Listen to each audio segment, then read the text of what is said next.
ઘણા સમયથી ચૂરિયા ખાતર અને એનપીકે ખાતરની જણાવી દઈએ કે અછત સર્જાઈ રહી છે અને જેને લઈને ખેડૂતોની પડખે હવે કોંગ્રેસ આવી ગઈ છે।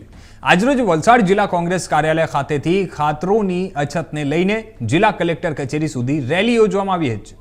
ત્યારે જણાવી દઈએ કે ઘણા સમયથી ખાતરની અછતને લઈને ખેડૂતોએ ના છૂટકે મોંઘા ભાવે ખાનગી દુકાનોમાંથી ખાતર લેવાની ફરજ પડે છે અને જેને લઈને ખેડૂતોને આર્થિક ભારણ પણ વધી રહ્યું છે અને જેથી સમગ્ર મામલે હવે કોંગ્રેસ દ્વારા સરકારને ઘેરવાના પ્રયાસ હાથ ધરવામાં આવ્યા છે। ત્યારે જણાવી દઈએ કે જિલ્લા કોંગ્રેસ કાર્યાલય ખાતેથી જિલ્લા કલેક્ટર કચેરી સુધી આ રેલી યોજી અને સરકાર વિરોધ સૂત્રોચ્ચાર કરી અને અધિક જિલ્લા કલેક્ટરને આવેદનપત્ર પાઠવ્યું હતું અને આગામી દિવસોમાં નિરાકરણ ન આવે તો કોંગ્રેસ ઉગ્ર આંદોલન કરશે તેવું જિલ્લા કોંગ્રેસ પ્રમુખ કિશન પટેલે જણાવ્યું હતું।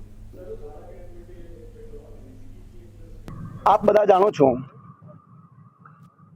કે અત્યારે આખા દેશમાં દેશ કૃષિ પ્રધાન દેશ છે અને બધા જ ખેડૂતોને આ સમયે રાસાયણિક ખાતર એટલે કે યુરિયા જેવીની ચોક્કસ જરૂરિયાત ઊભી થાય છે અને બધા જ ખેડૂતો મોટાભાગે ડાંગરની ખેતી કરતા હોય છે અને ડાંગરની ખેતીના સમયે આ સમયે યુરિયા વગર ખેડૂતોને ચાલી શકતું નથી ને એના માટે તમામ વલસાડ જિલ્લાના ખેડૂતો મારફતે એક માંગ હતી કે ભાઈ જિલ્લા કોંગ્રેસ મારફતે અગર તો વિરોધ પાર્ટી મારફતે એક આવેદનપત્ર આપવામાં આવે ને ખેડૂતોને તાત્કાલિક યુરિયા ખાતર આપવામાં આવે, ડીએપી આપવામાં આવે અને 20-20 ખાતર આપવામાં આવે એવી માંગ ઉપડી અને એના નાતે તાત્કાલિક નક્કી કરીને જિલ્લા કોંગ્રેસ મારફતે આજે એક આવેદનપત્ર આપ્યું છે કે જેમાં બધા જ વલસાડ જિલ્લાના મહત્વના આગેવાનો, મહત્વના ખેડૂતો આજે આવીને અમે જિલ્લા કોંગ્રેસ મારફતે રજૂઆત કરીએ છીએ કે તાત્કાલિક ખેડૂતોને ખાતર મળે એવી વ્યવસ્થા સરકાર દ્વારા થાય એ માટેની મારી માંગ છે।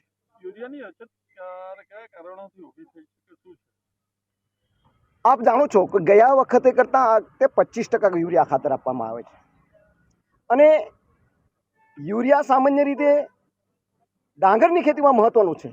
ઉનાળાના સમયમાં એ લોકો જથ્થાબંધ સહકારી સોસાયટીને અગર તો લાયસન્સ ગ્રાહકોને ખાતર આપવામાં આવે છે અને આ સમય જ્યારે ખેડૂતોનો આવ્યો છે તે દિવસે ખાતર આપવામાં નથી આવતું। એ સરકારનો પ્રશ્ન છે, કેમ નથી એ આપતા, શું કામ નહીં આપે, એમની શું મોનોપોલી છે એ સરકારની વિગત છે, પણ હું ચોક્કસ માનું છું કે ખેડૂતોને હેરાન કરવા માટેની આ નીતિ છે, આ નીતિના નાતે અમે ચોક્કસપણે આવેદનપત્ર આપી રહ્યા છીએ। આ વખતે યુરિયા ખાતર સરકારે બિલકુલ નથી આપ્યું, 25% આપ્યું છે। અત્યારે ખેડૂતો દૂર દૂરથી વલખા મારે ખાતર માટે, યુરિયા માટે।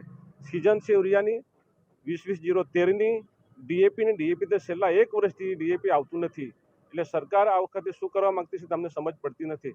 ખરેખર ખેડૂતોને અત્યારે યુરિયા ખાતરની સખત જરૂર છે તો એ તાત્કાલિક સરકાર ખેડૂતોને યુરિયા ખાતર ફાળવણી કરે। યુરિયા ખાતર ન મળે તો ખેતીમાં કેટલી અસર થાય છે?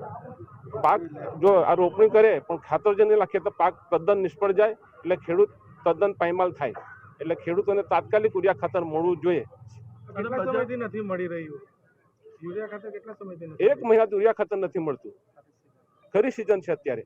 અને જો સરકારી ભાવે યુરિયા ખાતર ન મળે તો બજારની કેટલી કિંમતે યુરિયા ખાતર તો એનું કઈ નક્કી નથી। બીજું તો હવે 20-10 નું તો 1200-1300 રૂપિયા મન ફાવે તો એગ્રો ખાતરો લેતા છે, પોતાના મરજી મુજબ ભાવ લે છે એટલે સરકારના જે નીતિ નિયમ પ્રમાણે